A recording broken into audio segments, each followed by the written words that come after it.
My mama died today. Can I spend a day with you, rancher? Until he said, you can stay forever. Lily stands at the gate of the Brennan Ranch in her black funeral dress, the fabric already wrinkled from hours of sitting in hard church pews. Her hands shake as she grips the metal bars, not from cold, but from the kind of shock that comes after losing everything in one morning. Jack Brennan is loading hay bales onto his truck when he notices her. 52 years old with callous hands and shoulders bent from decades of ranch work. He stops mid-lift when he sees a strange girl in funeral clothes standing at his gate like some kind of apparition. My mama died today. Can I spend a day with you? Jack sets down the hay bale, stares at her like she spoke in a foreign language. What? I can't go home. Can't be alone. I saw you working and thought maybe. Lily's voice breaks. I don't know anyone else to ask. Girl, you can't just show up at a stranger's ranch asking things like that. I know it sounds crazy. It sounds dangerous. Lily wipes her nose with the back of her hand, leaving a streak of dirt across her cheek. Please, just until dark. I can work. I grew up on a farm before Mama got sick. Jack looks at the 16-year-old girl in her wrinkled dress and sees something that hits him in the chest. The same lost look his own daughter had before she ran away 3 years ago. Where's your family? Don't have any. Mama was all I had. Father? Never knew him. Jack glances toward his empty house, then back at Lily. The desperation in her eyes reminds him too much of things he'd rather forget. One day, you help with evening chores, then you go wherever you're supposed to go. Thank you. Lily climbs over the gate instead of waiting for him to open it, lands in the dust with practiced ease despite her dress. You weren't lying about growing up on a farm. Mama and me had 20 acres before she got sick. Had to sell it to pay for treatments. Jack hands her a pair of work gloves from his truck. These will be too big. I'll manage. They walk toward the cattle pen in silence. Jack studies her out of the corner of his eye. She moves like someone who knows her way around livestock, not like a city girl playing dress-up. What's your name? Lily Barnes. Jack Brennan. I know. Asked around town before I came here. Asked what? If you were decent. If you'd hurt me. Jack stops walking. And they said you were broken but not dangerous. Broken? Lost your wife. Lost your daughter. Keep to yourself now. Jack's jaw tightens. Small towns and their big mouths. My daughter's not lost. She's just gone. Same thing, isn't it? They reach the cattle pen. Jack opens a gate and the cows wander toward them, hoping for feed. You know how to fill water troughs? Yes, sir. Hose is over there. Lily kicks off her funeral shoes and works in her stockings. The black dress gets dusty, but she doesn't seem to care. Jack watches her handle the cattle with easy confidence. How'd your mama die? Cancer. Took 2 years to kill her. Jack's hand still on the feed bucket. My wife died the same way. I figured. You get that look when someone mentions it. What look? Like someone punched you in the stomach, and you're trying not to show it. They work in comfortable silence for a while. The routine of ranch work settles something in both of them. Lily proves she wasn't lying about knowing farm life. Your daughter run away or just leave? Depends who you ask. I'm asking you. Jack tosses hay to the cattle with more force than necessary. She left after her mama died. Couldn't handle the grief. That's not the whole truth. Jack looks at her sharply. You don't know anything about it. I know what it looks like when someone's carrying guilt along with grief. You're 16. What do you know about anything? I know what it's like to watch your mama die. I know what it's like to be alone. And I know what it looks like when a man blames himself for something. Jack turns back to the cattle. Emma was 17 when she left. Same age as you, almost. Where'd she go? Don't know. Don't care. That's a lie. Girl, you're pushing. Someone needs to. You're dying inside just like I am. The sun starts to set behind the mountains, casting long shadows across the ranch. They finish the chores without talking, but the silence feels different now. Less empty. You hungry? Jack asks as they walk back toward the house. Haven't eaten since yesterday. I'll fix something. Lily looks at the simple ranch house with its peeling paint and broken shutters. You don't have to. I know. State's coming for me tomorrow. Foster care. I figured. So this is just one day. Jack stops at his front door, looks at this girl who lost her mother this morning and still had the courage to ask a stranger for help. One day is better than no days. Inside, the house smells like coffee and loneliness. Photos of Jack's dead wife line the mantel, but there are no pictures of his daughter anywhere. She was pretty, Lily says, looking at a wedding photo. Yeah, you miss her every day. But not your daughter? Jack's hands still on the can of soup he's opening. That's complicated. Most important things are... Jack looks at Lily sitting at his kitchen table in her wrinkled funeral dress and realizes he's talked more in the last 3 hours than he has in 3 months. Soup okay? Soup's perfect. As Jack heats their dinner, he glances at Lily and sees something that scares him. He sees a chance for redemption. He thought he'd lost forever. Tomorrow the state will take her away. But tonight she's here, and maybe that's enough. Maybe one day really is better than no days. Jack sets 2 bowls of soup on the kitchen table as darkness settles over the ranch. The simple meal steams between them, but neither reaches for their spoon. Lily studies Jack's face in lamplight, seeing the weight he carries in every line around his eyes. Tell me about Emma. Nothing to tell. There's always something to tell about the people we love. Jack takes a sip of soup, buying time. She was smart. Too smart for this place. Smart girls don't just run away from grief. This one did. Lily leans forward, her funeral dress rustling against a wooden chair. You said it was complicated earlier. What's complicated about a daughter leaving after her mama dies? Drop it, Lily. No. Jack's spoon clinks against his bowl. You're pushy for someone asking for charity. I'm honest for someone with nothing left to lose. Jack stands and walks to the kitchen window, looks out at the empty driveway like he's expecting someone who'll never come, evidently because of grief. Then why?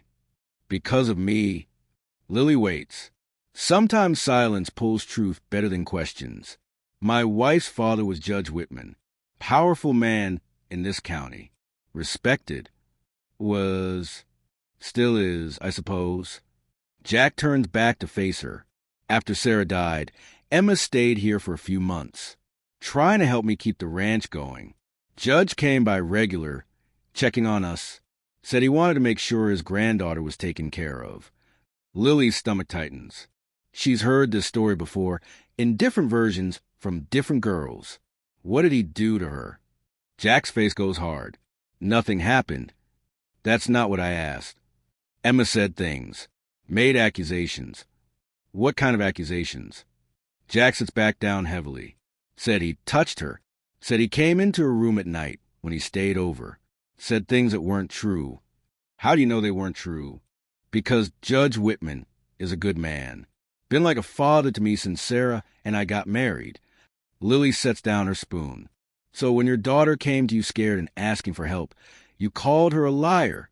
I told her she was confused, grieving, not thinking straight. And then she left. 2 days later, took her mama's jewelry and what little money was in the house. How long ago? 3 years. Lily stares at him across the table. You chose him over her. I chose the truth over hysteria. You chose easy over hard. Jack's jaw tightens. You don't understand the position I was in. I understand exactly what position you were in. Your daughter needed you to believe her, and you didn't. Judge Whitman has been good to this family. Good to you, maybe. He helped us keep this ranch when times got hard. Helped pay for Sarah's treatments. So you owed him. I owed him everything. Lily stands up, her chair scraping against the floor. And Emma paid the price. Emma was 17 and emotional, and looking for someone to blame for her mama's death. Emma was 17 and scared and telling you the truth. Jack slams his hand on the table. The bowls jump. You don't know what you're talking about. I know what it feels like when the person who's supposed to protect you doesn't believe you. Judge Whitman would never. Judge Whitman is why your daughter ran away. And you know it. The kitchen falls silent, except for the tick of the wall clock. Jack stares at Lily like she struck him. She called once, 6 months after she left. What did she say? Asked if I'd figured it out yet. And I hung up. Lily walks to the window, looks out at the darkness.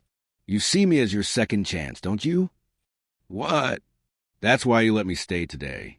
You think if you help me, it'll make up for failing Emma. Jack doesn't answer, which is answer enough. It doesn't work that way. What doesn't? Redemption. You can't save me to fix what you did to her. Jack stands, moves toward her. I'm trying to do right. You're trying to feel better about doing wrong. Maybe that's the same thing. It's not. Lily turns to face him. Where do you think Emma is now? I don't know. Do you care? Jack's quiet for a long moment. Every day. Then why haven't you looked for her? Because I'm afraid of what I'll find. Afraid she was telling the truth?